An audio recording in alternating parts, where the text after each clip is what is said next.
The 2021 season previews continue today with the what team are we on? Oh, the Ottawa Senators. Just kidding. I totally know what team we're on. The Sens.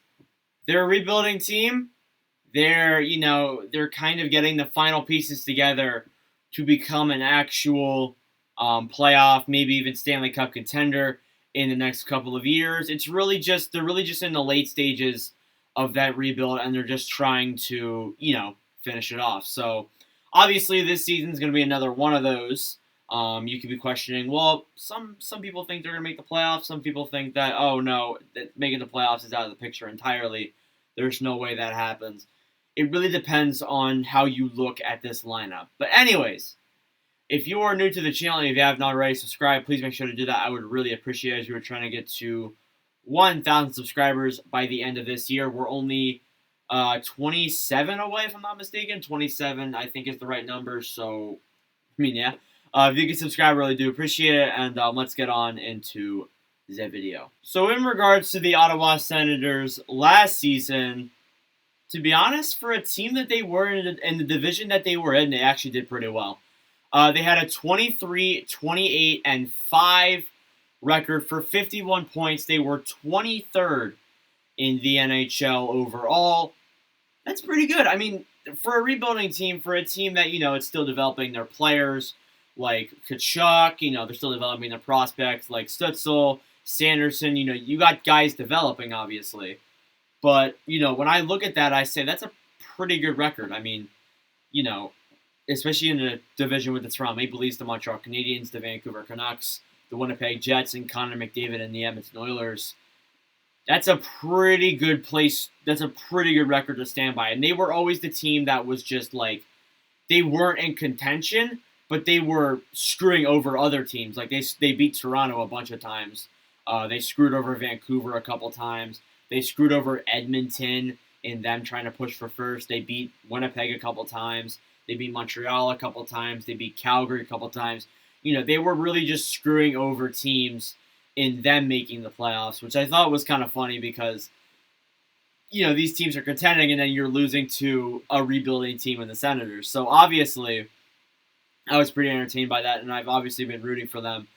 And I love their prospect pool, and I really love their future. So, this season, this offseason was kind of a bit of a, it wasn't as eventful as other ones, but they still had some things go down with the team during it, obviously. So your key departures list for the Ottawa Senators really isn't that big, and there really isn't that many big names, unless if you're Nordic 97.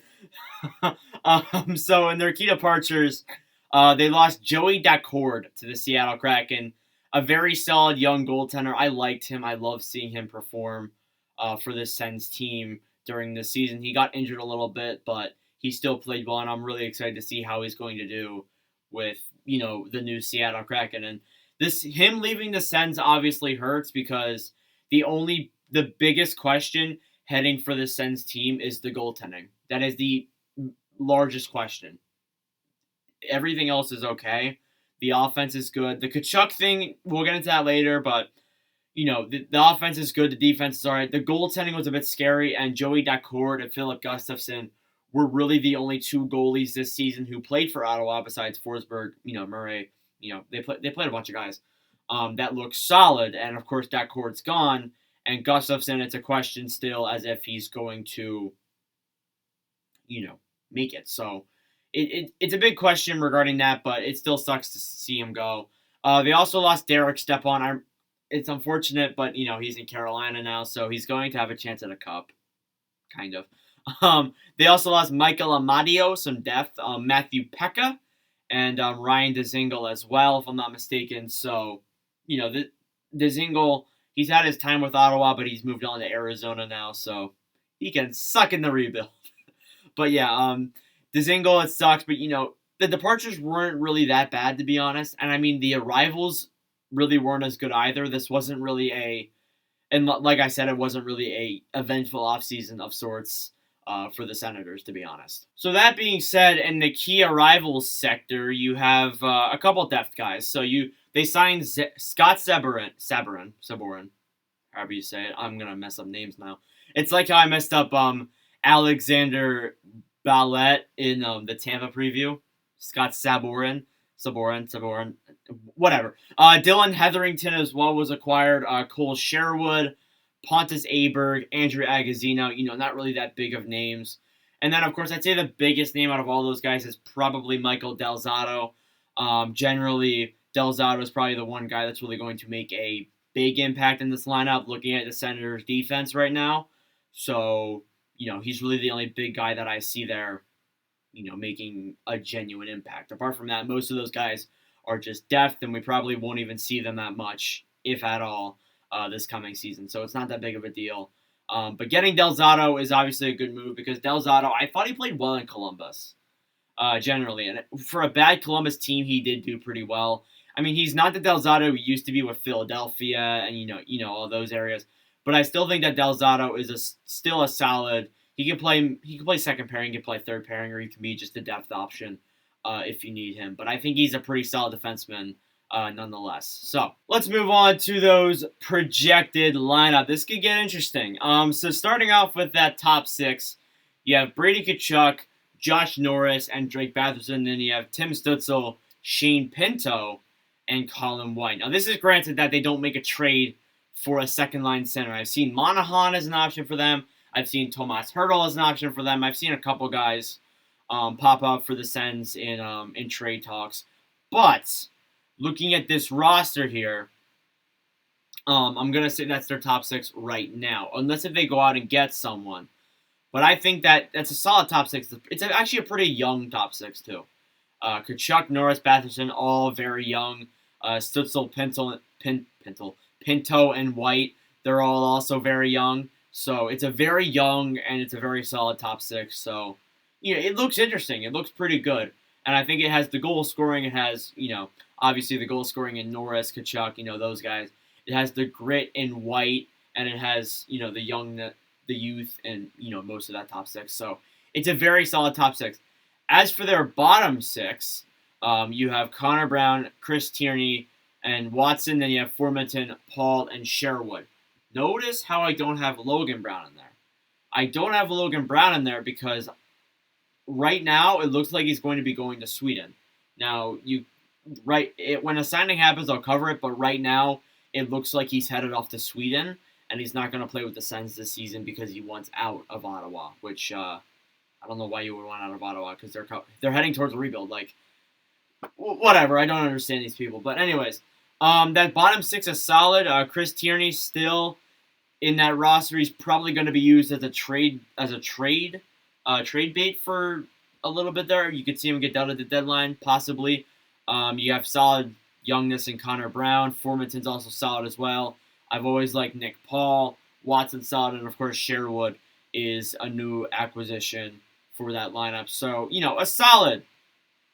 a pretty solid bottom six. I think there's still some work need to be done there, but I still think it's solid nonetheless.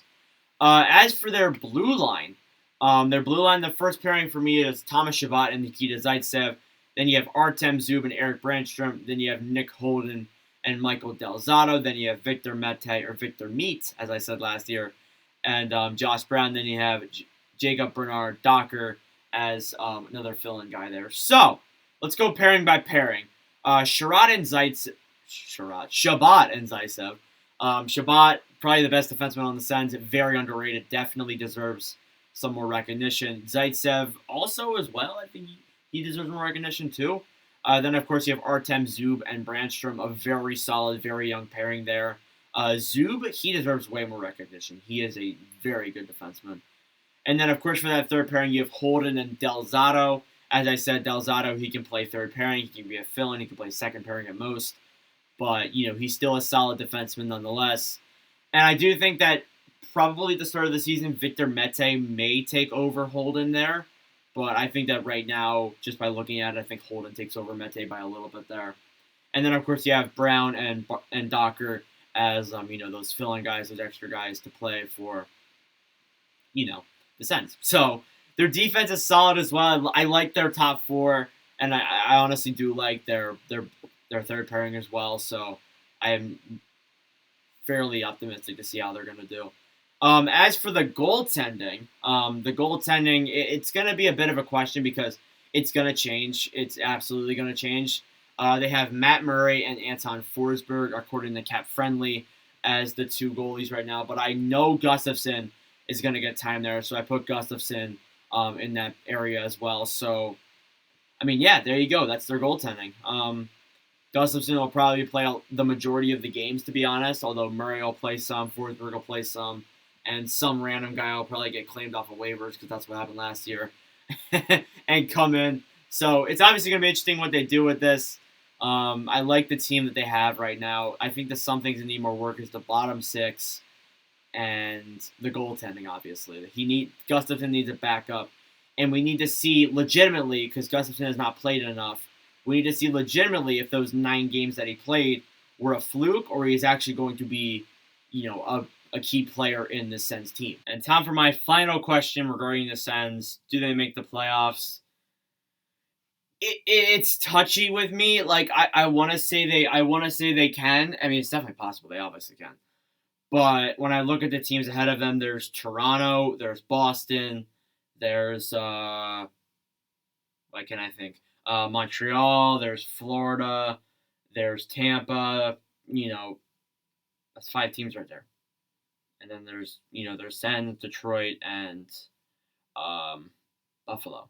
So I can I think we can make the playoffs, but I don't know, to be honest. I want to say no, but then again, we don't know how Montreal is going to be. We really don't. Generally, without Shea Weber, that's definitely going to take a hit. I mean, sure, we have Savard and Dvorak, and we lost Kotkaniemi, obviously. But the thing is I don't know. I want to say we make the playoffs. If we make the playoffs, it's like a 5th place wild card. I can't imagine we finish above 5th. I had the Sens probably finish 6th, but it's really hard to predict that Atlantic division because, as I've said in Metro previews, Atlantic previews, I've said it in so many previews, it's impossible to predict these divisions because every team is a playoff team except for Columbus and Buffalo. And if they're not a playoff team, they're heading in the direction of a playoff team like the Detroits and the Ottawas and, those teams. So, yeah, I honestly, genuinely don't know how this is going to go for the Sens. I want to say we make it. I want to say we don't. But, it's really up to the average fan. So let me know what you guys think in the comments below. Let me know what you think if the Sens are going to make the playoffs. Thank y'all for watching. For Ice Perez, I really do appreciate it. If you haven't already subscribed, please make sure to do that. I would appreciate it. And, thank y'all for watching. And I will see you all in the next video. Adios.